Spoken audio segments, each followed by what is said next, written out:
Can a credit card company take away your house in the state of Georgia? And most people will tell you, absolutely not. It's not possible. Is that true? What's the answer? Well, the real answer is, it depends. That's the answer to all legal questions.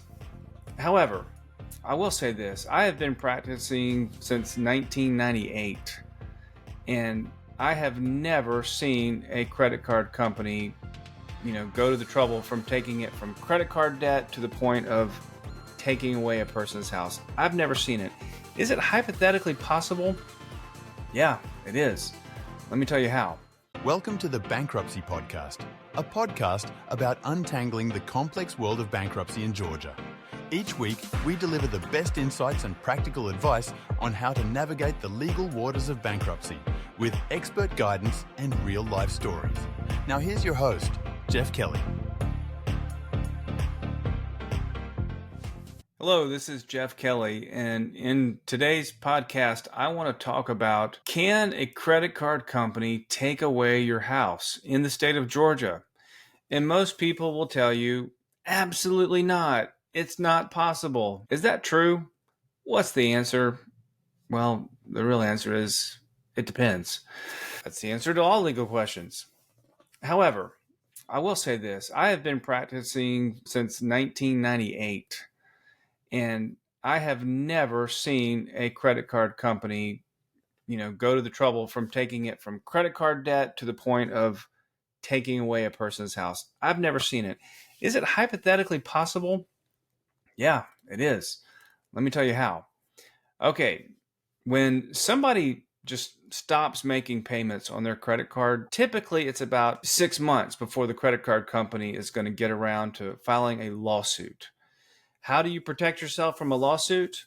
You're either going to have to pay the debt to the creditor, or you're going to have to file a Chapter 13 or a Chapter 7 to take care of it. There's a lot of debt settlement companies out there that will say, oh, we're going to take care of this for you, don't worry.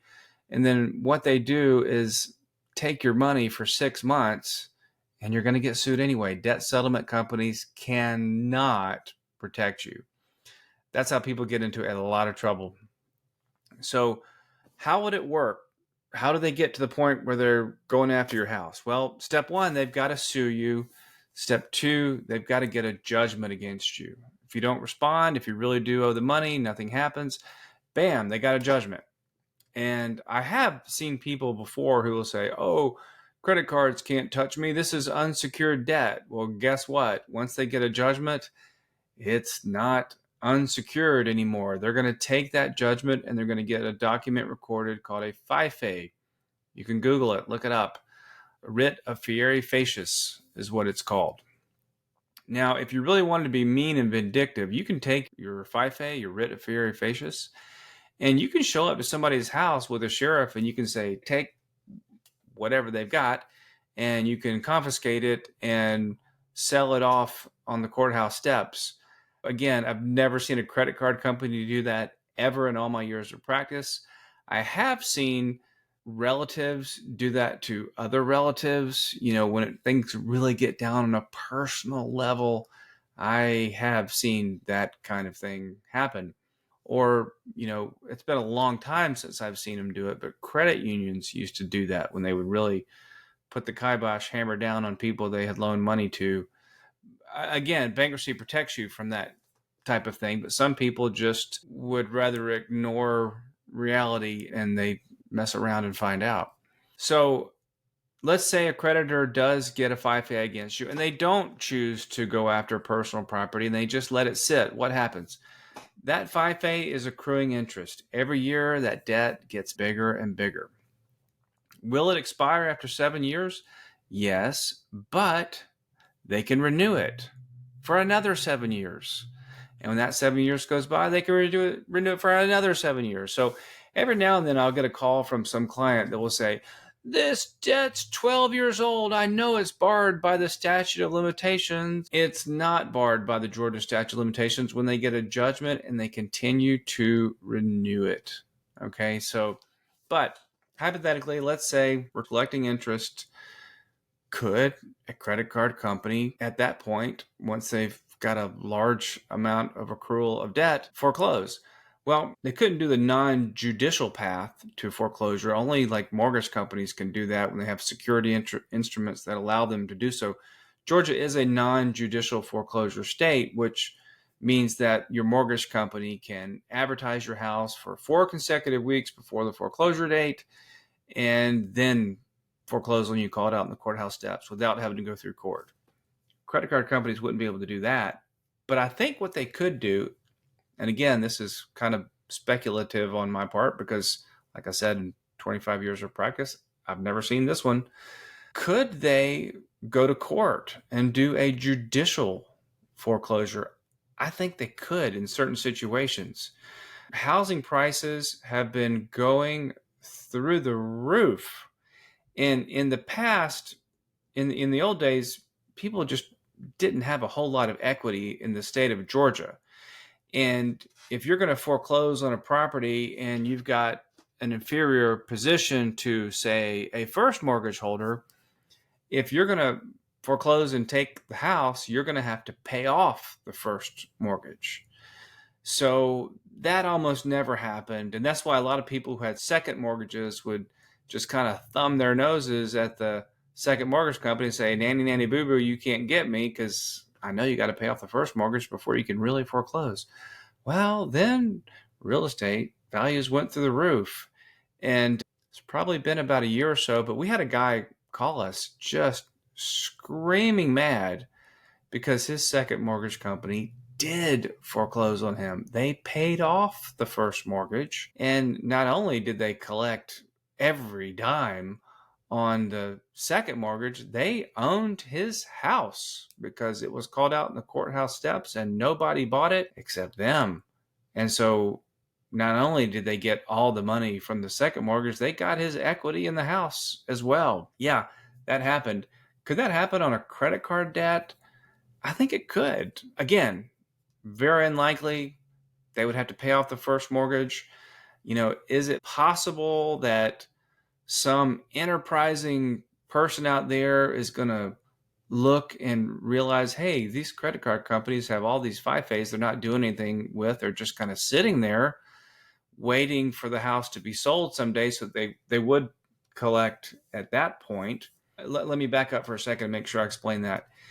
If a credit card company sues you and records a FIFA and you just sit and wait and you just pretend like it's not real and it doesn't exist, it's accruing interest every year. And the day your house gets sold, it will get paid out of your equity, whatever's left over after they pay off the first mortgage and they pay the property taxes. Yeah, they can eat up your equity. Like what you hear so far? Make sure you never miss a show by clicking the subscribe button now. This podcast is made possible by listeners like you. Thank you for your support. If you're intrigued by the world of bankruptcy and want a comprehensive guide to help you get out of debt, head on over to kellycanhelp.com/welcome and subscribe to our email list to have a guide to bankruptcy in Georgia, helping people get out of debt delivered right to your inbox. Now back to the show.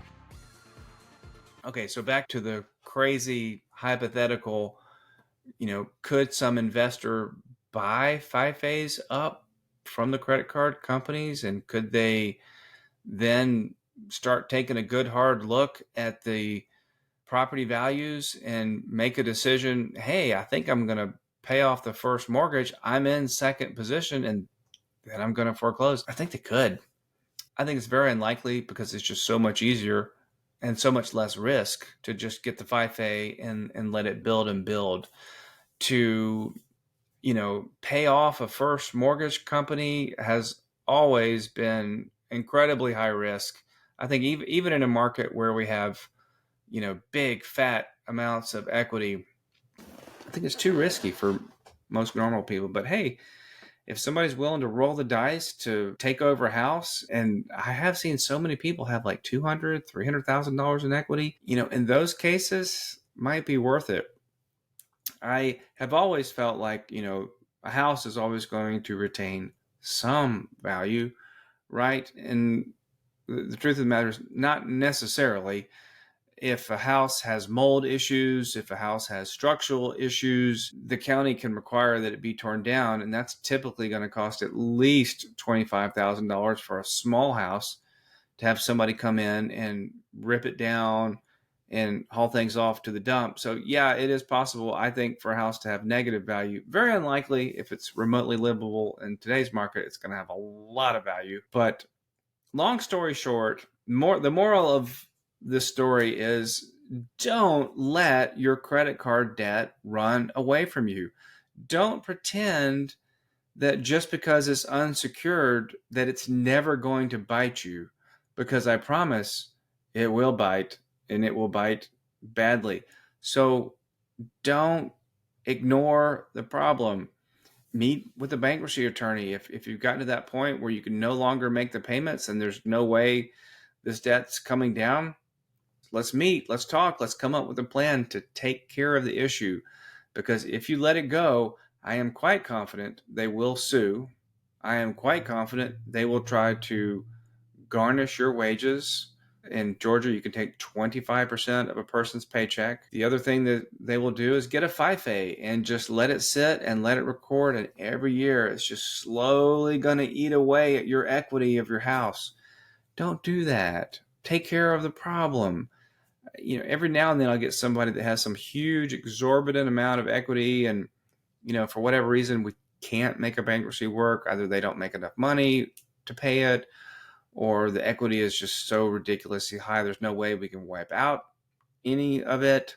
If somebody's caught in that situation, I say sell the house, because if you've got $200,000 or $300,000 of equity, it's better to sell it now, pay off the debt, and you've got money in your pocket, than to just sit back and let the debt slowly build and slowly eat away at that equity. That's never a good option. So one way or the other, the problem needs to get taken care of. Thank you so much for tuning in today. I appreciate you. I've got lots of resources at kellycanhelp.com. I've also got a podcast at kellybankruptcy.com.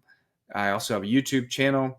If you're interested in learning more about Chapter 13 and Chapter 7, go to my website, kellycanhelp.com. I've got a free book offer. You can download it anytime you want. Thanks again for tuning in. If you have any questions that are not answered by my videos or my website, let me know, and I'll try to come up with some new content for you. Thank you so much. Have a good one. Thanks for joining us this week on the Bankruptcy Podcast. Make sure to visit our website, kellybankruptcy.com, where you can subscribe to the show in iTunes, Spotify, or via RSS so you'll never miss a show. While you're at it, if you found value in this show, we'd appreciate a rating on iTunes. Or if you'd simply tell a friend about the show, that would help us out too. If you liked this show, you might want to check out our guide to bankruptcy in Georgia, helping people get out of debt. Available at kellycanhelp.com/welcome. Be sure to tune in next week for our next episode.